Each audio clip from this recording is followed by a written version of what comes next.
A paz, igreja, tudo em paz? Amém. Nós estamos numa série Discípulos Fazem Discípulos, né? Nós estamos já, eu acho que é a última série, não, tem a última, na próxima sexta-feira. Então eu vou falar um pouquinho sobre o maior discipulador que já existiu, que é Jesus Cristo. E nesse tema, nós vamos abordar 3 forças: a do domínio, a das ações e das relações. Senhor Pai Todo-Poderoso, não sou digno, Pai, que entreis em minha morada, mas habita em mim o seu Espírito e transborda, Pai, e leva essa palavra para todos os irmãos que estão aqui e que estão nas redes sociais, em nome de Jesus. Amém. Irmãos, nós vamos falar... Opa, irmão. Benção. Obrigado, brother. Amém, meu Deus. Nós vamos falar do maior discipulador, que foi Jesus Cristo, né?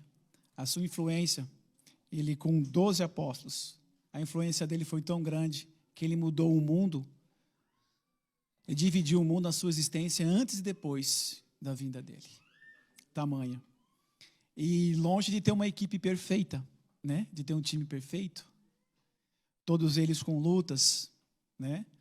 Na área do conhecimento, né? Com passados duvidosos, com lutas na área da rebeldia, da covardia, né? Mas todos eles, né? Os 12, né? Lutaram, caminharam, porque o que eles mais queriam era estar do lado dele novamente. Então nós vamos partir para nossas forças. Força do domínio, força da ação e força das relações. Vamos começar com força do autodomínio. Jesus, ele dizia, eu sou, né? Sempre. Ele não dizia, eu acho que eu sou, eu quero ser, eu sou. E ele começou a dizer isso depois do deserto, depois que ele passou os 40 dias no deserto. Por quê? Porque no deserto que nós descobrimos os nossos dons, os nossos talentos. É ali que nós descobrimos. É naquele lugar. É ali que nós descobrimos o nosso propósito. É nessa hora que nós somos forjados para buscar verdadeiramente quem somos. E palavra tem força, né? As palavras têm força. Quais são as palavras que nós estamos falando para a gente? Eu não consigo, eu não posso, eu sou isso, eu sou aquilo. Jesus sabia quem ele era. Jesus sabia quem ele era. E Jesus exalava humildade, né? Exalava humildade, mas imagine mesmo exalando humildade, ele falava, eu sou o Filho de Deus, né? Ele era fiel na sua missão. Jesus tinha a clareza da missão dele aqui. Então, o discípulo, ele tem que saber quem ele é para fazer discípulo. Ele tem que ser fiel à sua missão. Por quê? Porque facilmente nós somos desviados dela, facilmente. Jesus já podia terminar já no deserto, já podia desistir ali. Já podia ter desistido ali. Então ele nos ensina a ser fiel na missão. Nós precisamos ter ela em mente, porque ele veio para ensinar, ele veio fazer os milagres, ele veio nos salvar. Então ele dá sinais claros de como um discípulo tem que ser fiel, porque há distrações no mundo. Ele não perdia tempo, Ele não dependia de aprovação. Jesus, ele não estava preocupado com o que Pedro pensava, o que João pensava. Ele não estava preocupado com a cara do Pilatos, do Caifás. Ele não estava preocupado. Ele não estava preocupado. Jesus não dependia disso, porque se um discípulo, né, está preocupado, né, estiver preocupado com a sua imagem, com o que os outros vão pensar, você tem pouca utilidade para Deus. Você tem pouca utilidade. Então, Jesus nos ensina isso. Ele sabia dizer não. Um verdadeiro discípulo genuíno não vem para agradar, gente. Não vem para agradar. A gente escuta às vezes, né? Nem Jesus agradou todo mundo, mas quem disse que Jesus veio para agradar? Pelo contrário, veio para confrontar. Pelo contrário. Ele falou não. Jesus ensinou a falar não. Nos ensinou a falar não. Falou não para quem? Para o homem rico. Não no deserto. E falou não até para a própria mãe Maria. Falou, aguarda aí. Ele nos ensina. Porque lembra dos fariseus, né? A gente fala muito dos fariseus, fala, né? Faça o que eu falo, mas não faz o que eu faço. Então Jesus nos ensina a dizer não. Um discípulo genuíno tem que saber dizer não e não tem que ficar preocupado com aprovações. Isso, os maiores sintomas que nós temos para isso são os elogios e a pessoa justificar demais. Jesus não desperdiçava energia. Um discípulo não pode desperdiçar energia. Jesus era consciente do seu poder. Ele sabia o tamanho do seu poder. Mas ele não queimava energia. Ele não queimava. No seu próprio julgamento, ele não ficou se defendendo, queimando sua energia.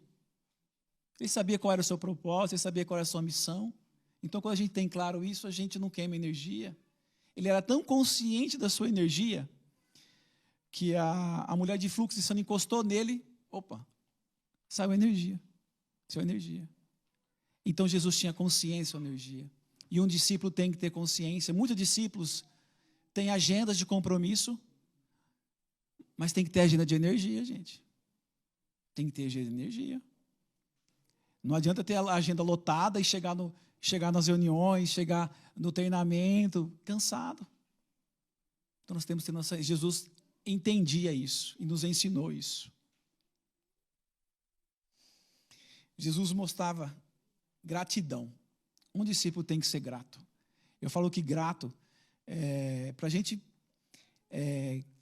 desenvolver um discípulo, treinar, a gente tem que ser grato. Jesus, ele nos ensinou isso.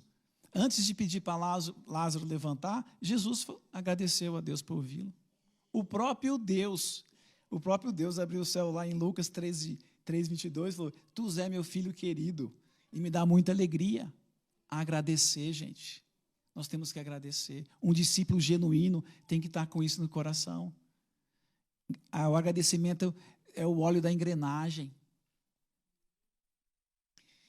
Ele não perdia tempo julgando, né? Primeiro, julgamento não é a nossa ordenança. A gente não está aqui para julgar. A gente não está aqui para julgar. O julgar, ele nos afasta.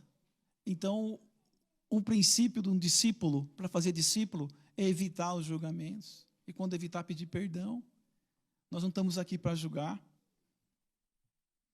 Jesus nos ensinou, né? Teve a mulher adúltera, teve o ladrão na cruz, teve o próprio Pedro, mas teve vários momentos que Jesus nos ensinou a não julgar. Ele estava totalmente comprometido, né? Jesus nos ensina que um discípulo tem que estar comprometido. Só que esse compromisso, valeu aí. Só que o compromisso, às vezes se exalta. E tem gente o seguinte, que pega o Mateus 21 e 22 e coloca debaixo do braço. Né? Foi o momento que Jesus derrubou as mesas, né? Expulsou os cambistas, né? E coloca aí se vai. Gente, tem no Novo Testamento, tem mais de 7.900 versículos. Não tem só esse, não. Não tem só esse, não. Então nós temos que ter cuidado. Por mais que nós nos afloramos nos momentos, né, que a gente está tão comprometido, a gente tem que tomar muito cuidado com esse versículo, porque tem uma grande diferença. Jesus tinha autoridade para derrubar a mesa. Nós temos? Né? Essa é a pergunta. Jesus enfrentava seus medos, ensinou, um discípulo tem que enfrentar os seus medos. Senão a gente não cresce, a gente não avança, senão a gente não vai avançar. E como a gente detecta os medos? É simples, incomodou, já era, é ali que tem que tratar. É ali, ele nos ensinou. Jesus tinha seus temores, né, no Monte das Oliveiras, né? Ele enfrentou os seus medos, ensinou a enfrentar os seus medos. Nós não estamos sozinhos, gente. Nós estamos com o Pai. Então não podemos ter medo. Não podemos ter medo de enfrentar, Ele está conosco. Ele não desprezava as pequenas coisas. Isso é muito importante, né? Jesus usou 12 discípulos, não usou 1.000. Usou 12. Usou 12 pessoas. Jesus não reuniu todo mundo da cidade. Olha, reúne todos os surdos aqui. Vou fazer um milagre só para curar todo mundo. Não. Ele não fez isso. Ele foi um por um. Ele parava para ir um por um. Ele foi caminhando. É nas pequenas coisas que vêm os grandes resultados. Sempre foi assim. E Jesus ensinou. E um discípulo tem que ter isso em mente. Jesus não pegou, chamou todo mundo que sabia escrever na época. Ó, senta aí, escreve aí que vão panfletar numa cidade. Não. Foi caminhando. Começando pequeno. E olha que nós estamos hoje. Força, agora nós acabamos de falar, a força do autodomínio, da nossa governança, o que nós temos que governar. Agora nós vamos para a força da ação. Jesus ensinou a agir. Ele nos ensinou a agir. Em 3 anos de seu ministério, lá em João 21, 25, ele relata que não ia caber livros para relatar no mundo o que Jesus tinha feito aqui na terra. Não ia. Em 3 anos. Então ele agia. Ele agia no sábado, contra as culturas, contra as crenças. Ele agia tanto, ele ensinou tanto a nos agir, que um discípulo tem que estar em ação, que lá na cruz pregado, Maria, o João é seu filho, João, essa é sua mãe, continua, é para continuar. Jesus nos ensinou a agir, não ficar parado. Então o discípulo tem que ter ação. E para ter ação tem que ter um plano. Jesus sabia que todo mundo tinha que ter um plano. Nos ensinou a ter plano, porque quando você tem um plano, gente, quando ele está traçado, quando você acorda bem naquele dia que os passarinhos estão cantando, você corre, você acelera, anda muito rápido, né? Mas naquele dia que você acorda e fala, não, eu quero voltar, né? Eu quero dormir de novo, né? E aí? Se você não tiver um plano, você para. Então, quando você tem um plano, você não acorda mal, mas você vai lá caminhando devagarzinho, mas está indo. Tem um plano. E plano tem que estar no papel. Né? E plano tem que estar no papel. Tanto é que o Novo Testamento está no papel. Tem que estar no papel. Quando o irmão chega, às vezes o irmão chega, estou com uma ideia. E não, falou, está no papel. Põe no papel. Ele formou e treinou os seus discípulos. Essa é uma parte muito importante. A formação, que o discipular está muito relacionado ao ensino. Né? E só que o ensino de Jesus foi prático. Né? E aí eu fui numa palestra recentemente, falou assim, olha, sozinho vamos mais rápidos, sem sombra de dúvida. Mas junto vamos mais longe. Eu guardei isso no coração. Né? E é verdade, nós temos que saber disso. Porque Jesus, na formação, no seu ministério, ele falou, olha, vocês vão fazer coisas maiores que estas. Quando ele estava ensinando os apóstolos, nós vamos fazer coisas maiores. E a maior alegria de um discipulador, não é a alegria dele, é a alegria de ver o discípulo que ele formou frutificar. Essa é a alegria do discipulador. Então, para fazer discípulo, a gente tem que ter alegria no próximo, na obra que ele está fazendo, naquela obra que você colaborou para ele fazer. Jesus via as coisas diferentes, nos ensinou a ver coisas diferentes. Lembra, na época, imagine, o último será o primeiro. O Senhor lava os pés. Imagine isso na época de reis, rainhas, na época de imperador, né? Como isso soava estranho. Mas nós temos que ver diferente. O discipulador não pode entrar em qualquer uma. Ele tem que olhar diferente. Nós como cristãos temos que ter um olhar diferente do mundo. Você não pode entrar em conflito. Quando você vê o conflito, você não pode entrar. Você tem que olhar diferente. Falar, o que está acontecendo? O que eu vou fazer? Não é? O mundo nos ensina que nós temos que ser forte. Que é isso? Você pode, você consegue. Não é isso? O mundo fala, é o que destaca, é o que está sozinho, é o campeão. O cristão é o contrário. Força. Sabe de onde vem? Quando você pede ajuda. É isso, o cristão. É totalmente diferente. Então, quando um cristão começa a pedir ajuda, ele é forte. Ele aprende, ele sabe.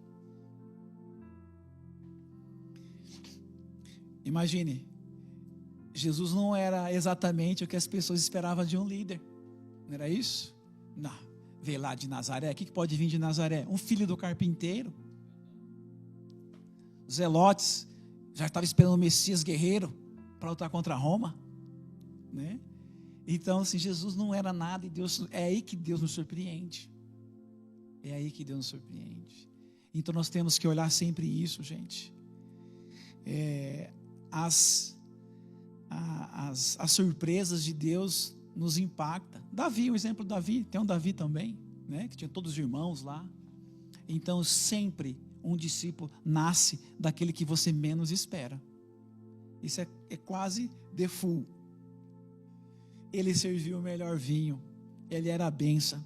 Então um discípulo, gente, ele tem que ser bênção. Ele tem que ser bênção. O que é ser bênção hoje, gente? O que para nós hoje está é dar o melhor de si sempre. Isso é ser bênção. É entregar. Eu escuto assim, né? Nossa, eu sou abençoado. Eu falo assim, brother, a bênção não é para você, a bênção é para dar. A bênção é para dar. A bênção é para entregar. A bênção é para isso. Então ser bênção é você ser bênção na vida da pessoa.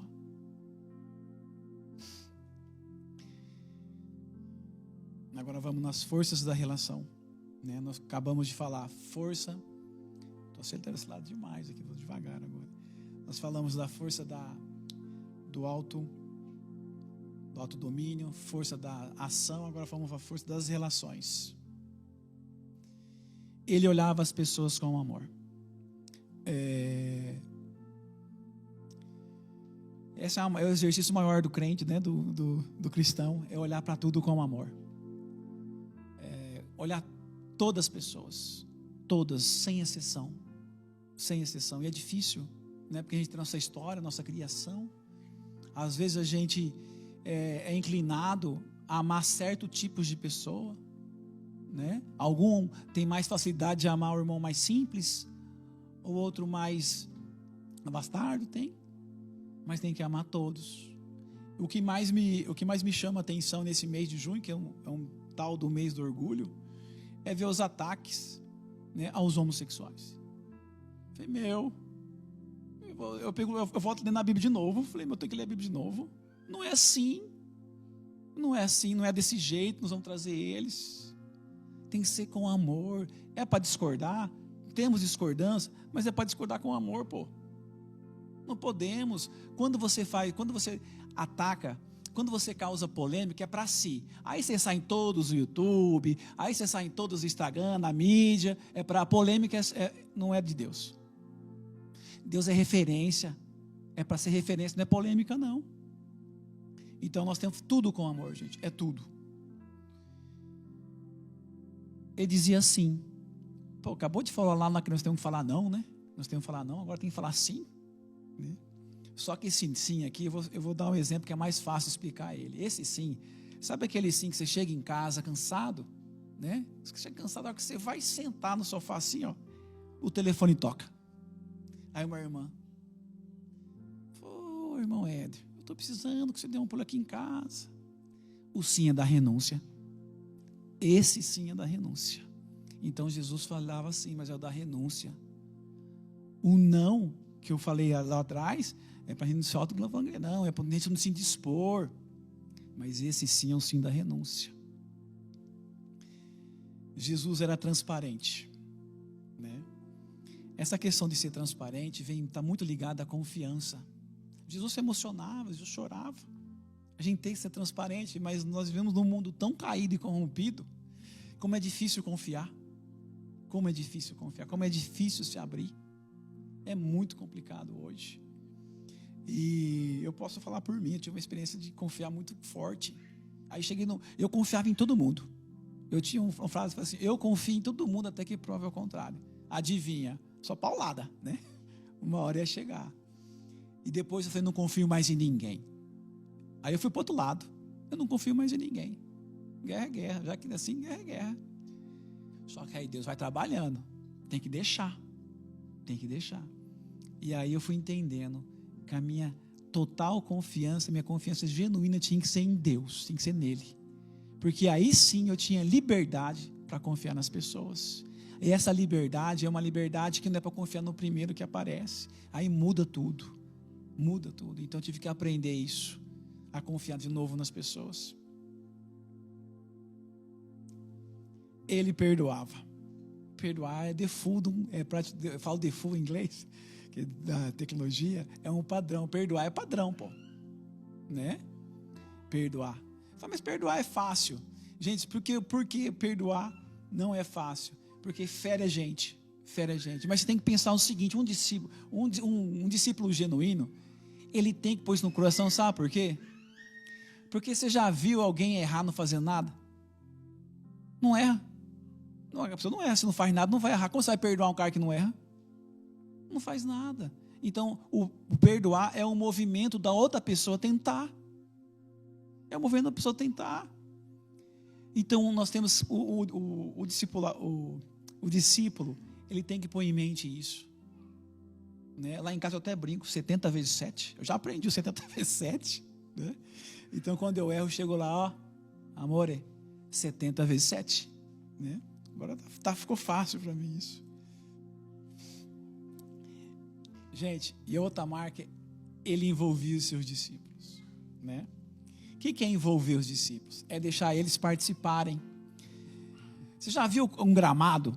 Um gramado que tem aquela haste de jogar água longe na grama e do lado da haste está seca, amarela, porque a água não cai lá, vai lá longe. Nós temos que cuidar dos próximos, é o que está perto. Jesus ensinou isso várias vezes. Lá, lembra na multiplicações de pães lá com Felipe? Felipe, o que nós vamos fazer aí? Como nós vamos atender? Como vamos alimentar essa multidão? Gente, vocês acham que Jesus não sabia o que tinha que ser feito? Claro que sabia. Mas ele quis o quê? Deixa eu ver. Deixa eu integrar. Deixa eu mover. Então, mesmo um discipulador, para fazer discípulos, tem que deixar o time agir, mesmo sabendo. Mesmo sabendo. Gente, a glória não é para a gente, é para Deus. É para Ele. E eu gostei de uma frase que eu vi. Se a glória é para Deus, a crítica também não é minha. Né? Então, a crítica não vai entrar. Ela não é minha. Se a glória é para Ele, também a crítica não é. Ele dava exemplo, né? Mais uma característica de um discípulo, ele dava exemplo, ele tinha autoridade. Gente, eu uso uma frase muito antiga, desde que eu me converti, que eu falo o seguinte: papagaio, até papagaio fala. Falar, até papagaio fala. A autoridade não nasce em púlpito, nasce fora do púlpito. Sempre foi assim. Sempre foi assim. Então, nós temos que dar o exemplo. Nós temos que dar o exemplo, senão como nós vamos cobrar, como o discípulo vai cobrar, se ele não dá o exemplo? Nós temos que cobrar. E nós temos que dar o exemplo. Teve uma fala, uma leitura que eu vi, que quando a gente está numa caminhada, eu concordo com essa caminhada, quando a gente está numa caminhada cristã, a gente caminha e vai conhecendo a autoridade. Obrigado, amor. E vai conhecendo a autoridade, né? E aí a gente começa a conhecer as pessoas, a gente sabe, nossa, como que é a autoridade? Porque a gente conhece, a gente convive, tá? E não adianta. Quem não tem autoridade pode falar bonito, pode fazer o que? Não tem jeito, porque ela é conquistada.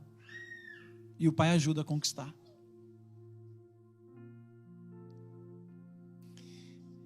Ele tinha compaixão. Gente, essa marca do discípulo de compaixão é muito importante. A compaixão, ela é praticamente inclinada na hora da dor, né? A hora que a pessoa está sofrendo, né? Isso praticamente tem reality show na TV, faz mostrando, reformando as casas, né? O mundo já entendeu a compaixão através da dor. O mundo já entendeu. Só que para nós, como discípulos, nós temos que usar ela para o erro. A compaixão nós temos que participar do erro. Qual que é a diferença da compaixão e do perdão? O perdão, nós estamos vinculados diretamente nela, na ofensa. A compaixão a gente fica de fora. E lembra que eu falei, gente, quem não faz não erra.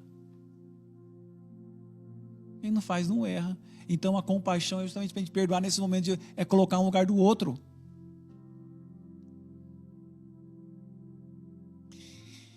Ele defendia, mais um item, que ele defendia os membros de sua equipe. né? Da sua equipe, dos seus discípulos. A primeira coisa que vem é João Batista, né? Imagina, João Batista viu o céu abrir e viu, ó, esse é meu filho querido, o João Batista. Foi preso, falou, será que é? E se você ler essa passagem, você vai perceber que ele mandou os seus seguidores perguntar para Jesus em público. Olha, Jesus, você acabou de receber uma ofensa em público. Falou, me dá a perguntar se você é. Falou, vai lá e fala. Vocês voltam lá e falam o que vocês viram. E Jesus fez o quê? Em seguida? Olha o que ele disse em seguida. E vos digo que entre os nascidos de mulheres não há maior profeta do que João Batista. Ele defendeu, mesmo recebendo uma crítica. Então, um discípulo tem que estar preparado para isso. Um discípulo tem que defender os seus discípulos a qualquer custo. Tem que defender, faz parte de um time.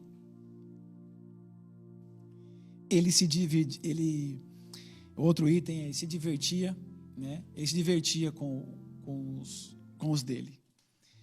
Você já viu alguma criança abraçar um cara assim, ó, nervoso, bravo? Criança é muito verdadeira.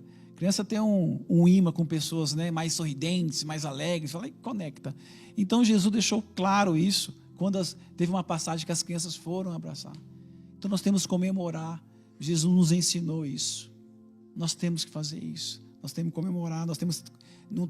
Tem ministério em igreja que ninguém quer ir. É fechado. É murmurando, reclamando. Murmurando. Jesus nos ensina para ser feliz, para ser alegre, para fazer aquilo com alegria. Eu não sei se vocês conhecem uma ministério chamada The Chosen. Eu gosto muito de assistir séries cristãs. E lá o The Chosen chama os Escolhidos. Tem um Jesus muito alegre, né? Eu gosto muito daquele. O diretor foi muito feliz, mostrou um Jesus muito descontraído, né? Que a maioria é um pouco mais sério, né? Então, mas Jesus ali, eu gostei de ver Jesus daquele jeito, né? Feliz, alegre.